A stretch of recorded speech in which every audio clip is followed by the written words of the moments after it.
And essentially the idea is that nobody shares the same onlyness. And that in fact, when we can stand in our onlyness, we can bring ideas into being in ways that no one else could.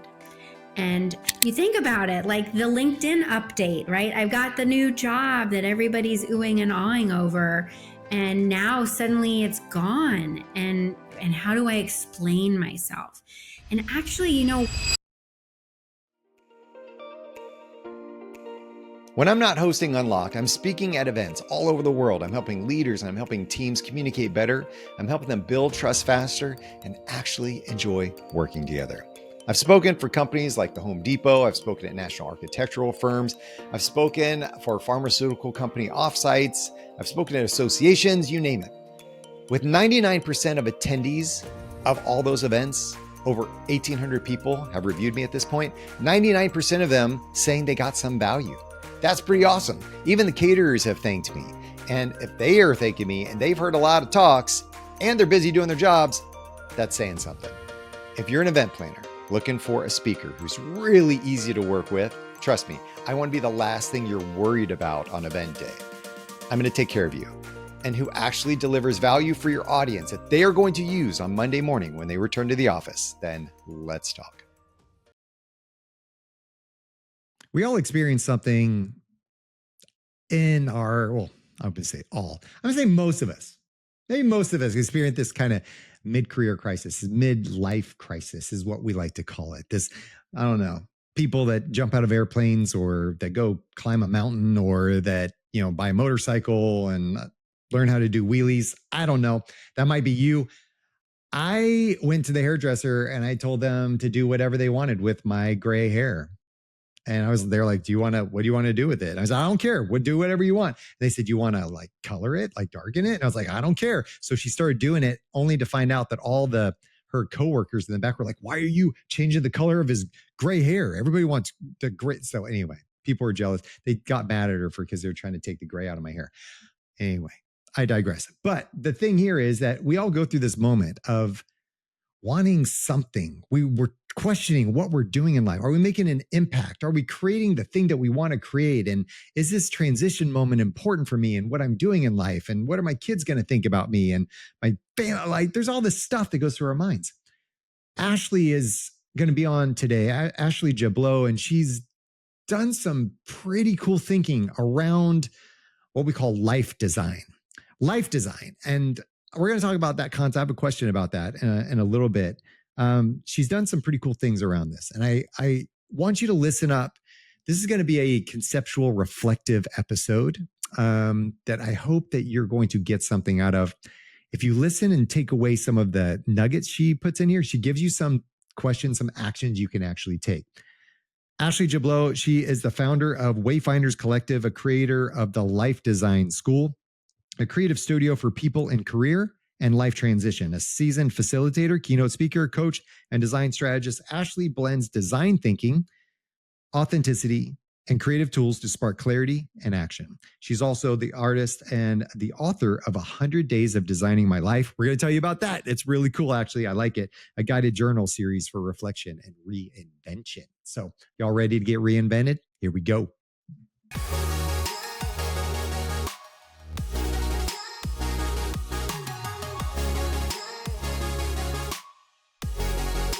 Hello, Ashley. It's good to see you. Hello. It's so great to be here with you. Thank you for having me today. And if anybody is not watching this on video, I hope you see how happy Ashley is right now. Like, you know, it's clearly not because of me. It's just because of who she is, right? It's just who she is.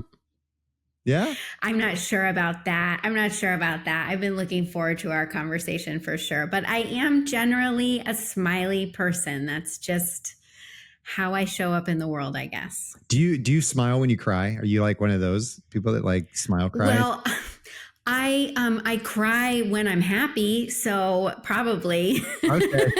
Fair enough. That's okay. Yeah, that's good. That's good. So, well, I think this energy you have is a result of, you know, the work you've done and the work that you're now sharing with other people. I mean, would you attribute it some of it to that? Yeah. Oh, very much so. I mean, I think, it's that whole nature versus nurture conversation, right? Yeah. I think I probably have always been an optimistic person, and I just sort of tend towards positive and happy. And I also think that I think you're right, that the ways I've learned both to work and to hold myself, right? So having worked in innovation, I have a set of tools in my toolkit that help me resolve life's problems differently. And then training as a coach, I also have a set of methods and mindsets that really support me to stay resilient and grounded even during challenging times. So it's probably a little bit like nature. This is me, and also nurture. This is how I have evolved to move through the world. Yeah. Yeah. I mean, nobody told you that because it's your nature, you have to be this way the rest of your life. There's a lot of things that can happen in life that will turn us around and stump us up, and create situations where we don't feel those happy feelings all the time. And in fact, that's where I kind of want to start with you. You had one of those moments when you were laid off. Many people have been in that same boat. So can you tell us that story? Yeah, absolutely. Well, and, playing in the back of my mind, I know we've come today to kind of start around one of my own life crises, we could call it. And I'm reminded that life is always throwing us challenges. I mean, just this morning, I was working through some really pretty serious stuff with my family, right? Which we don't need to get into today, but it's just a reminder that there's always stuff that comes up that I'm happy in the midst of these challenges, and I face them too, right? So I don't want anyone listening or watching thinking I have figured this all out, right? We are all works in that's progress. why I had you on the show, Ashley. I know. Shoot. Never mind, everybody. I'm sorry. I know. Let's do it. No, I don't think any of us have it figured out, which is why people still listen to shows like this, because we're all still trying to figure it out. Okay. Yeah, go ahead. Absolutely. So my career story very much is of a young, ambitious, high achieving woman who went out to try to get the biggest, baddest job she could find. And more often than not, I was really fortunate to be able to reach it. So I have worked at some of the world's most well-known and beloved brands and organizations. I worked at IDEO, kind of one of the originators of design thinking and innovation. I had the privilege of serving in the Obama administration. I mean, I've really been in some incredible professional settings. And more often than not, I have found in many cases, I felt like a square peg in a round hole, where I just knew almost immediately that it wasn't a fit. So fast forward, I left the White House. I had been working with a coach to find what I hoped would be my dream job, my next job after that experience. And I landed it. I found an incredible role working with a small Spanish design firm. I joined their executive team. And in many ways, I felt, very much hand on hips, like I have arrived. And it was such a baffling experience to be at such a high height. And then shortly after, just about 10 months later, I got laid off. And I know, looking back on it, there were signs, there were clues, but at the time it felt really like the rug had been pulled out from under me. And I really had to reconcile not just what did this mean for my profession and for the story I would tell people about what happened, but what did this mean for me as a person? And I think it was really the beginning of my curiosity around, how do I align, my work life on the one hand and my real life on the other hand? How might I bring those two pieces of me together so that I could feel more integrated, more aligned, more whole? And that has been, in many ways, the driver of the business I've built today. What did you make it mean about you? as a person when that happened? Well, I really wrestled with that in the beginning, and I was worried about what it meant. I mean, my ego really took a blow when I got laid off. I remember I went walking a lot, just to like pound the pavement and try to make sense of particularly how was I going to tell people about what happened? Because that, you think about it, like the LinkedIn update, right? I've got the new job that everybody's oohing and awing over, and now suddenly it's gone. And how do I explain myself? And actually, one of the things that really resonated with me, that really served me, we were talking earlier about learning and how much we love to learn. I came across an author named Nilofer Merchant, who had just recently written a book called The Power of Onlyness. And if you can go back and say like one thing had an outsized impact on me and how I started to make sense of what had happened and my story, it was Nilofer's book. So very briefly, the idea, the idea of onlyness, as Nilofer describes it, is each person's unique combination of history, experience, visions, and dreams. And essentially, the idea is that nobody shares the same onlyness. And that, in fact, when we can stand in our onlyness, we can bring ideas into being in ways that no one else could. And for me, the way I started to hear that was that actually by accepting and bringing in my own experience getting laid off, it was actually like my own competitive advantage, if you will, right? For a high achiever trying to figure out, like, how do I make sense of this? Nilofer's book really gave me the initial permission to say, well, what if I embrace this really challenging moment in my professional and personal life and instead consider how can it be additive to where I'm going next? That is a mindset shift. Yeah. Mm-hmm. I mean, I think often people walk through life and we are problem solving machines.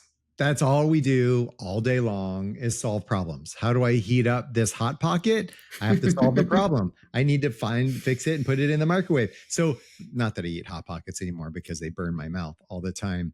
But when we think about people trying to fix it, I'm trying to fix my life. I'm trying to fix me because something's wrong with me because they laid me off. That must mean something's wrong with me because I didn't fit, I'm not saying everybody has that idea, but how do you get people to stop trying to like fix their life and start designing their life? Oh, what a powerful question. So I think the thing that maybe the mindset shift that I encourage people to make is rather than jumping to solutions, right? And let's be real, like when we're facing a challenge or a problem in our lives and our careers, there's urgency to want to fix it, right? Like I hate my job, I'm going to go get a new job. What happens is we will rush to problem solving very, very often. And occasionally that works. Like there's a reason we solve problems. It works. And I mean, maybe I speak from personal experience, but if you have ever left one job because you hated it and moved to another job only to find that the problems from the first job followed you to the next one, right? Again, raising my hand here, admittedly, there needs to be another way. There needs to be another approach that helps us be more intentional with our problem solving, quote unquote, that helps us be more curious and more creative in how we are tackling this, right? So I think one of the really big differences, and this really comes from my work in innovation and helping companies and agencies and organizations do work differently and create change, there's actually a process you can go through that, again, is more intentional, curious, and creative that gets you navigating that uncertainty more I guess, from a more empowered place, while also solving your problem. Because ultimately, we want to solve that problem. We just don't want to rush right into, this is so painful, so I need to go fix it right now. Right. So there are 4 steps that I teach all of my coaching clients that I share with, truly, I run my husband through these steps many times. Does he like that? I use them myself. He does. My 12-year-old isn't going for it, though. Okay. My son is like, Mom. My wife often says to me, Scott, stop coaching me. She'll give me that. I'd be really careful. Yes. My kids, on the other hand, my daughter's like all into it. She's like, tell me some more. So. Oh, I love that. I love that. Yeah. So my son is on to me and he refuses, but my husband is a very, I'm thankful. He's a very willing co-conspirator in this, but maybe it would help if I just kind of walk through these 4 areas just to get people kind of thinking through how they might apply these steps in their own search. Does that sound? I think that would be great. And I want you to, I want you to explain them, keep them punchy, because I want to go back and refer to them as we talk through this a little bit. Okay. Absolutely. So the first step really is to discover. And the way I think about this is really being curious and reflecting on who you are today. I know for many of us, a number of years into our career, we are not the same person that we were when we chose a major in college, for example, right? So taking a beat and discovering who am I today, and what does the world around me look like today? So that's the first one. The second is to define. So what are your priorities? What are the constraints that you live in right now? What are your values? And even what does success look like for the change that you're working towards? So pausing to really define your criteria, I think is obviously the second step is a very important one. The third is to imagine. As grownups, we don't often pause to actually, like, if I could wave a magic wand, what would I create for myself? We think play and imagination is for the 5-year-olds on the playground, but actually pausing to have a vision and consider, where do I want to go? What does a resonant and authentic future look like for me? It's super important to know what our end goal is, right? And then finally, and perhaps maybe most importantly, is called iterate.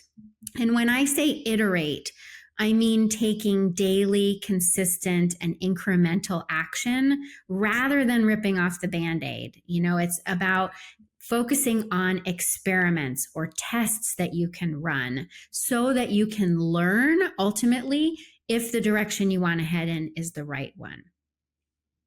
Okay. So this process, it was interesting. You talked about discovering who we are now. Let's go back to this one for a second, because this one caught my attention. And there's studies and all these things that talk about how when we're young, we can't imagine us being different when we get older. We can't imagine that we're going to have a different political viewpoint or a different value system or be married to this different person than us or have this different life than what we expected. I thought that I would live in a high rise with a piano that looked out over the city, no, I'm not that at all. Like, I live in the suburbs, so it's very much not like, but when we get to the point of being older, we hit this, like, what people call your midlife crisis. Your mid-career crisis is what I kind of called mine when I transitioned into something else. I look back and go, of course I'm not the same person I was. I've had all these life experiences and I'm developed and I'm now married to this person who obviously has a huge impact on me. So is that discover process, when you talk about it from that standpoint, is that what you're talking about? Is like, yeah. And what are some cool questions that you use to, like, ask at that stage to really like understand? So I think so it's a yes and for me. So yes, it's absolutely about updating your sense of who you are today, because you're right, we are not the same people we were. Now, I think some of that comes from questioning, and so I'll get to some questions in a moment. I think there's a component more even like before that, which starts with noticing, starts paying attention, right? You could call this mindfulness.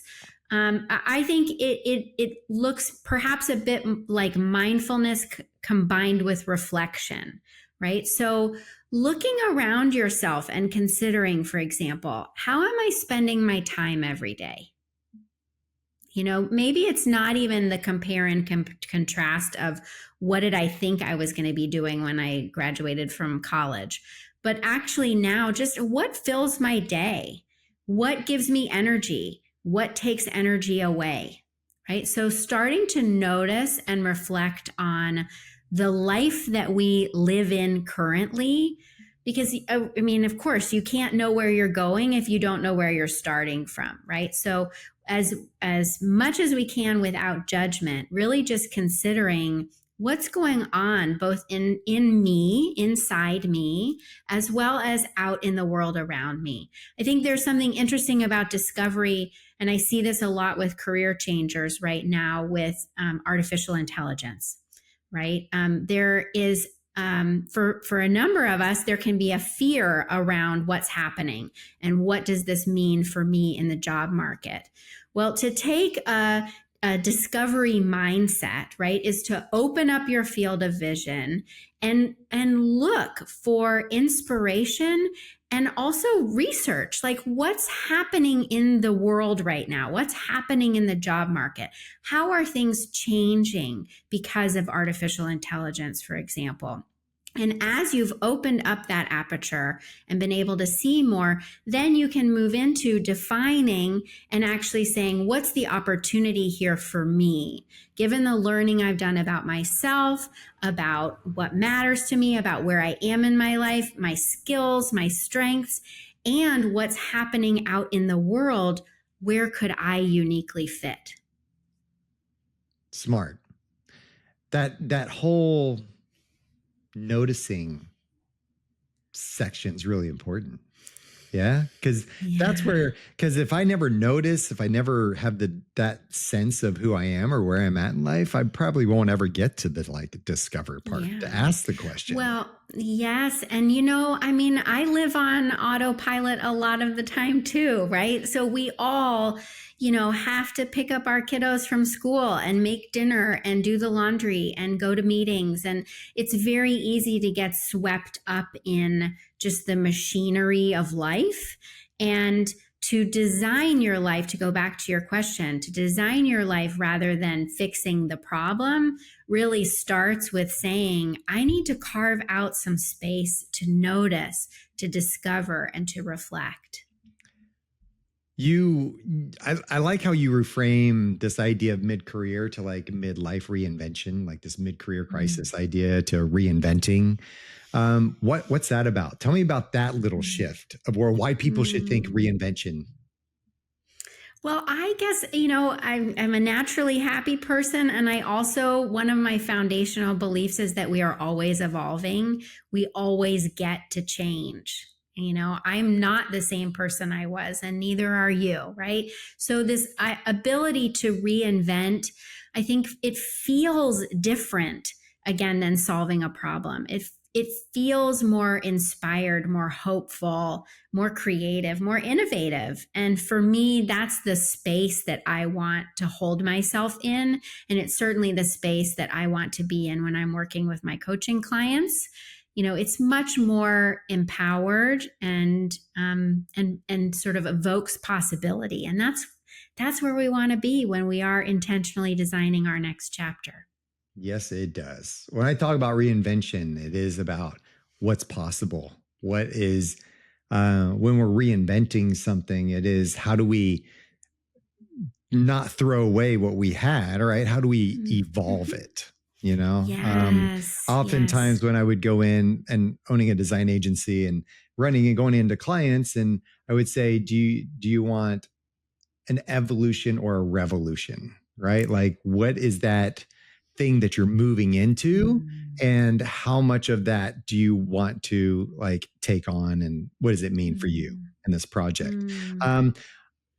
This this evolves kind of into this idea of feeling stuck, which you often talk about too.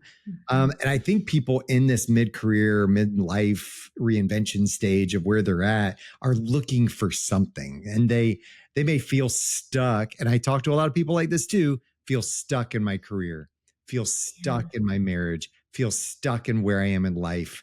And, you've had a couple decades of work maybe at this point, and you're like, what else is there? And some people often say the phrase like, oh, it's too late.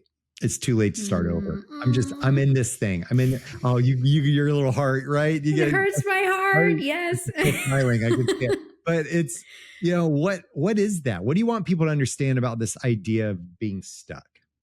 Yeah. Well, it's interesting, even just running through our conversations so far, there's this thread that I'm thinking through around taking a risk and around failure, right? And the reality when you have been working and living for a number of years at this point, right, is that you've created a life around you. You've created structures around you that are not simple to dismantle, nor do we always want to dismantle them, right? There's a lot that we've poured into our lives up to this date. And so it feels really risky to make a change. And I would say it's risky not to, right? So the first thing I would just let people know, and I would really encourage everyone to consider, is what's the risk of staying stuck? And how does that compare to the risk of taking action, right? And we can talk about how to take action, because I do believe there's a simple and powerful way to do it that actually reduces our risk of failure. But that's the first question to grapple with, right? What's at stake if I don't move forward in some way? Because often there are real risks. Yeah. Let's use an example. I want to example this out here, because this is fascinating to me. And this is all about me, Ashley, all the time. I love it. All about me. Give me an example of how this works. Well, so I'm thinking about coaching clients that I work with. Often that, one that comes to mind, he has worked in one career track for, the course of his career. And he is ready to make a change in his job. He is the breadwinner of the family. He has 2 young kids, one with special needs. They live in an expensive city, and he is finding that the job market is not kind right now to applicants, right? And there is this whisper for him around, are there going to be layoffs, right? So there's a lot in this person's life that is like a stop sign for why we should not make a change, right? Like, I'm trying to hold it together. I've got a lot of people relying on me. And trust me, I am not saying that this person should go and just like quit their job and, start a business, right? Like, I'm not saying that ripping the Band-Aid off is the right way to go. And I would acknowledge, and I've spoken with this client in particular about this, that the risks of allowing things to happen to him, right? Of like, will there be a reduction in force? Won't there be? Am I willing to stay unhappy in this role, right? We talked a lot about what are the consequences of staying in a situation that's not working for you, right? Sure, you might be making good money, and it might be difficult to find a role that matches that right out of the gate. And also, what is the impact that being in a job for the majority of your waking day having on you when you come home to your family, right? What are you showing your children, even inadvertently, about what work is or could be when you allow yourself to stay stuck? And again, I'm not saying that that's a simple problem to fix, right? But wow, when you can start having conversations with your partner, for example, about where are we going, right? That vision piece. what do we see for our future given where we are today? What does good look like for our family and our lives? Once you start having those conversations and painting that picture in your head, then you can start saying, okay, what are the micro adjustments I can begin to make? How can I chip away at this problem, right? In a way that over time will move me in the direction that I want to go in. Okay. Does that make it more concrete? Yeah, I think it's just the idea of looking at, because again, I was just talking to somebody this week, and she's not a client, but she was talking to me about her situation and how she's feeling, I guess, stuck, right? Her husband has been affected by the federal, layoffs and things like that. And now she's a sole breadwinner, and she's in this job with, I would say, an abusive boss, and verbally, right? And she's been with them since he started this thing. Now there's other team members that she feels she needs to, quote unquote, protect. And she feels kind of stuck, and this of like, oh, my family's depending on me. Oh, these people at work are depending on me. And you know what? This boss, he's kind of depending on me too. And like, there's all this outside pressure that comes into this thing. Mm-hmm. So when we're looking at somebody like that, right? And the same idea, okay, what's the cost of staying stuck? What's the cost of that? Because there is a cost to it. Just like there's a cost to leaving, to making a transition. So what are some of those like little micro steps that we can take to help avoid, because you baited me a little bit, to avoid failure? Like, can you let go of any of your secret sauce? How do we not fail at anything in life, Ashley? The truth is, I don't want it to be secret, so I'm happy to share it. Okay. So, the person you're talking about is a great example. There is a lot at stake, right? There's a lot riding on her. There are also some real consequences of her continuing to be in this situation, right? And balancing that. First step, I would actually, if anyone is feeling torn this way, I would encourage you to make 2 lists, right? Like, what is the risk of staying where I am? What is the risk of moving?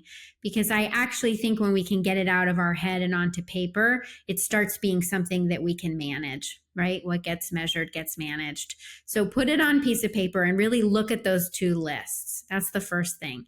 I think the thing about, especially, again, taking this woman as an example, there are high stakes here to making a drastic move. And there's the potential for failure, and could even be real consequential failure, right? Like if she just loses it one day and quits, where's the safety net, right? How is she going to pay her mortgage? There are real questions to ask. So rather than taking drastic action, and I know it's uncomfortable, I know there's an urgency, and we want to just, again, clean slate, I'm out of here. But rather than doing that, what I really want to encourage people to do is think about taking action like a little loop. Like if you could imagine almost like a cursive L, right? That just keeps going and going. There are really 3 steps in this loop that I want people to think about. And it's really about taking a big change and breaking it down into the smallest step you could take. In fact, a question I often think about is, what is the smallest, fastest, cheapest thing that I could do or try right now to help me learn the most? And that's what a loop represents. So the first part of taking action in this way is, I call it to plan, right? Like, what is that step that I could take? And just thinking off the top of my head, let's imagine that your client, your friend decides, the first thing I need to solve for is improved boundaries with my boss. That's a big nut to crack, right? So I'm not advising that she storms into his office and says, you're disrespecting me and this is not working and all that, right?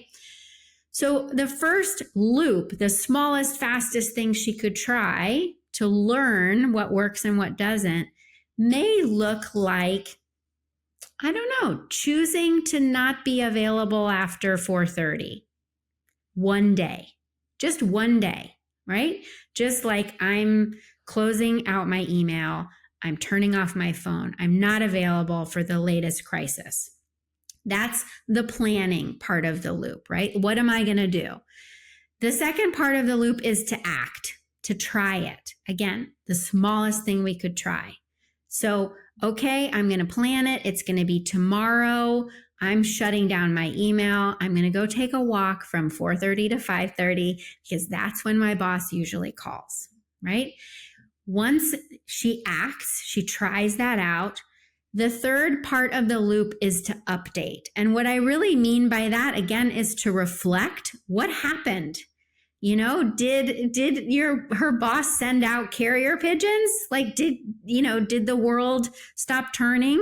Or did you actually assert even a quiet but meaningful boundary, right? And once you try that, again, because they are loops of learning, we can now say, okay, what am I going to plan next? What's the next boundary I want to try to set? And truly, they should be as small as possible because we want to make this sustainable. And the more small steps you take, they compound so that you're getting yourself unstuck. You're getting smarter as you take action. You're actually learning what works and what doesn't. You're building momentum and confidence in yourself, which is actually you're learning to trust yourself because you're taking action that's in service of your goals, right? And you're de-risking it ultimately so that over time, in the case of this woman, again, she's starting to assert boundaries over and over and over again, so much so that the image that comes to mind is like a cruise ship that's righting itself, right? Over time, she has asserted new boundaries with her boss. And over time, the relationship will actually adjust accordingly. Really good. Let's go into like a little lightning round thing. You cool with that? Yeah, absolutely. All right. Fellow designer. I love visual storytelling. I love design principles. I apply them to leadership a lot in what I do. But what do you think is a design principle that everyone should apply to their career? Oh, what a question. And no question, always in beta.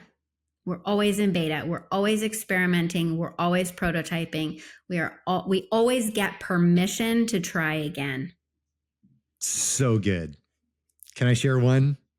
Yeah, I would love to hear. This question, I didn't really prepare for this because I just asked it. I was like, that's a really fun question, to think about it. Yeah, how would you answer? Imitate before you iterate, right?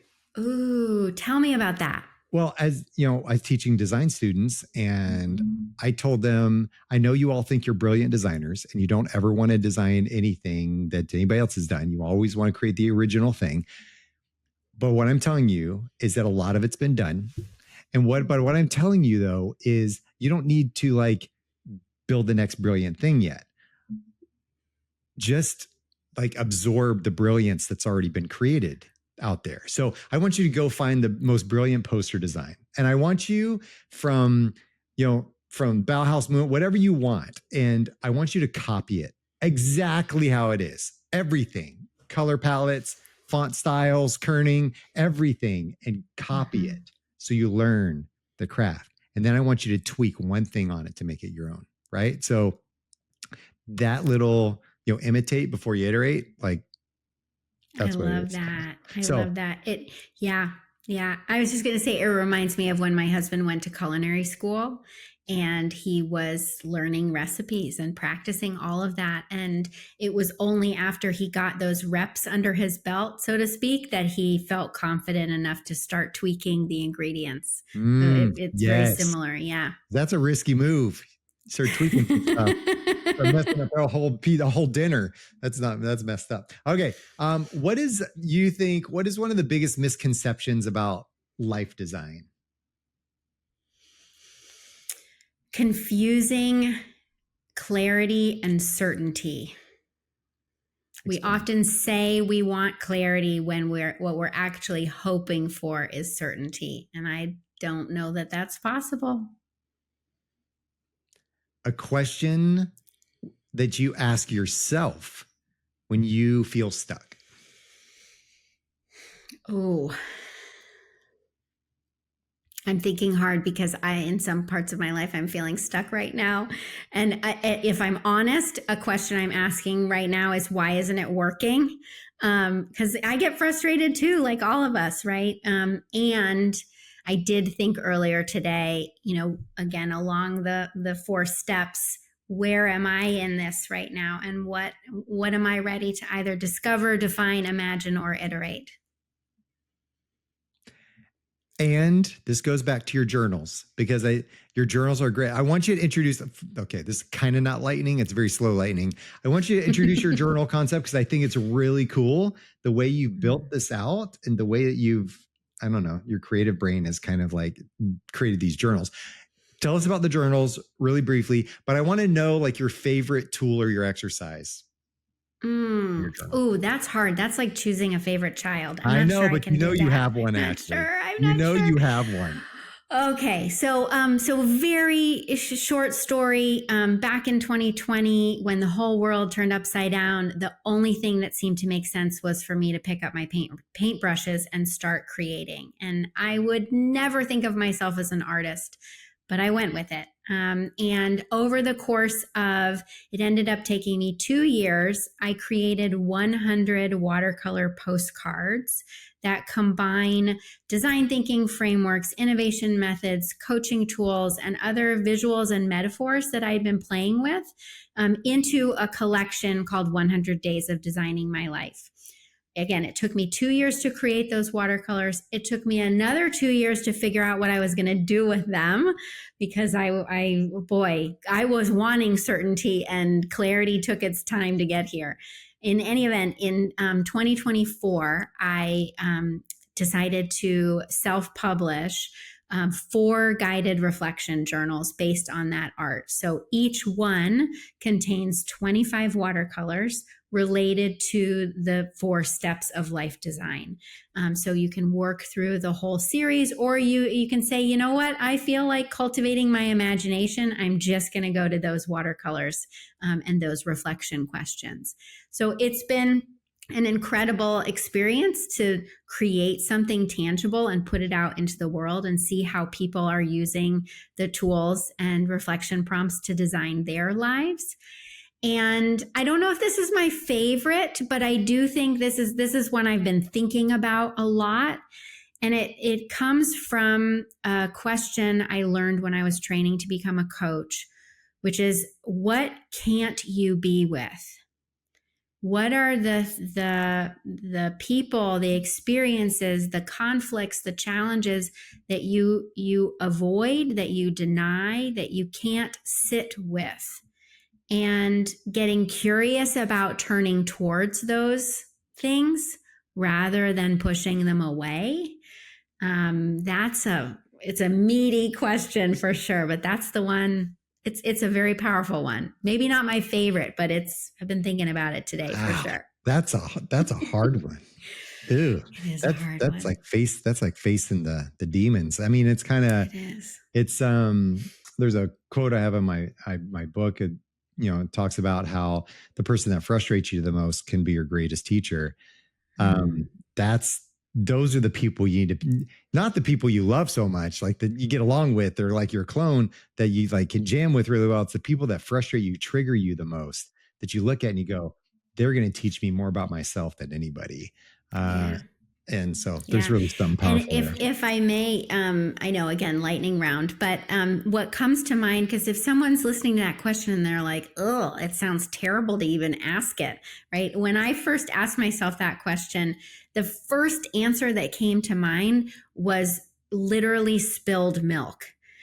Because my son was very little at the time, and he was constantly overturning his cereal bowl.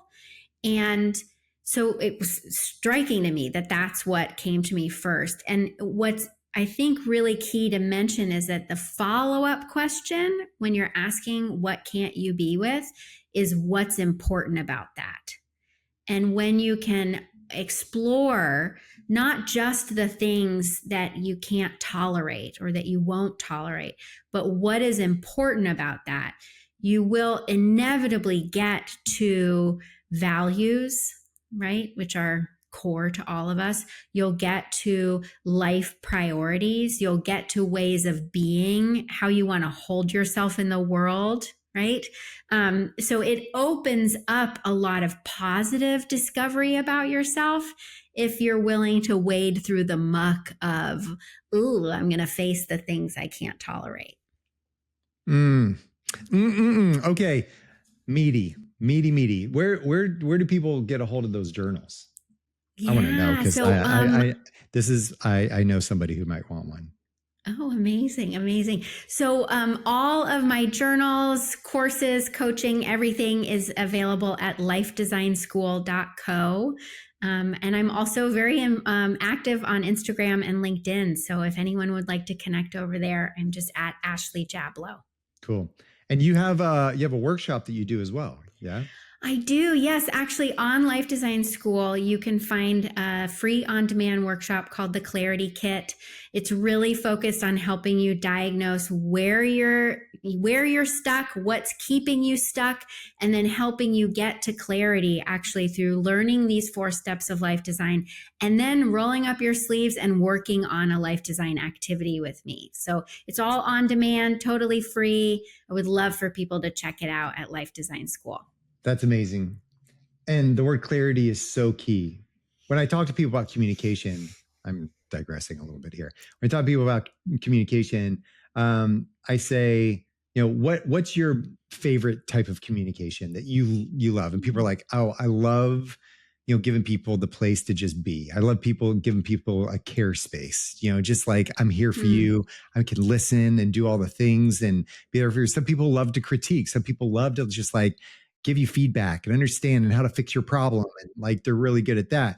And I say, well, do you know what the one is that people want the most in return? So they may love to give critique. They may love to give like a care space. What's the one they love to receive the most? Clarity. Yeah. People want clarity more than anything else in their life. And I applaud you for building that for people, because I think that that's amazing. So well done. Keep doing the work. Keep bringing clarity, because that's what people want about themselves, about others. And that's what will help us have that, I guess, reinvention that we're all looking for. What a joy. I've loved this conversation. Like, I'm ready to just, grab a drink and keep going. But I understand we have to stop. We do have to stop at some point, Ashley. It can't go on forever. Well, it could, but I don't know who would listen. So, well, no, this has been such a joy. Thank you for having me so much. Keep rocking it, Ashley. Thanks. I hope you realize you don't have to wait for the perfect moment to reinvent your life. If some of you are feeling stuck, some of you are feeling like you just can't risk it right now, I hope you learned something about what that, how to switch a little bit of that mindset, how to transition from I'm being stuck to what is the next, what'd she say? The 3 things. What are the next, the simplest, the fastest, the cheapest thing that I can do to start moving? It's hard to steer a bike that isn't moving. So how do we just start moving so we can start moving in the right direction? It doesn't mean making some drastic, massive change. It just means getting started. And that whole mentality is a lot more empowering than the thought, I'm stuck. We move from victim to opportunist. And that is so much better and more freeing for all of us if we can just have a little bit of that mentality. Her 4-step framework, I like this. Discover. So are you seeking to discover? Ask yourself the questions. Be curious about who you are today. What about defining your priorities, the constraints, the values that you hold dear? What about imagining a vision of where you could be, a vision of what you could do? What's that vision? That is important, because that's the hope piece. Hope. We all need hope. And then iterate. Take daily action. Start to put the things into action to make sure that we are still being true to who we are and representing who we are.